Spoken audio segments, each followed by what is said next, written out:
after using the Derma roller in the morning, I have used the Keto Canojole shampoo 2%. Okay, this is very important shampoo for the dandruff and cleaning your scalp also. Any kind of fungal infection, can easily be removed by using the Keto Canojole shampoo. Okay, use the shampoo only once in a week, not daily. Okay, once in a week is very important. So I'm using 4 times in a month. Okay, very important to clean the scalp.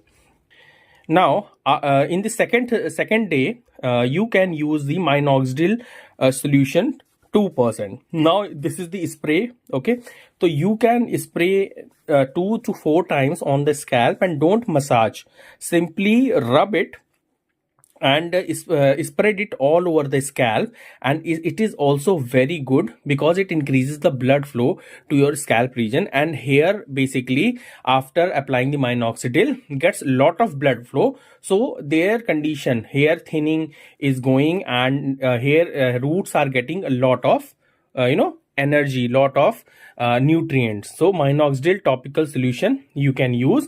Don't use it daily, I'm telling you. Use this twice a week. Okay, you have to be very much you should not use the chemical very harshly on your scalp. So you can use twice a week on your scalp. Okay.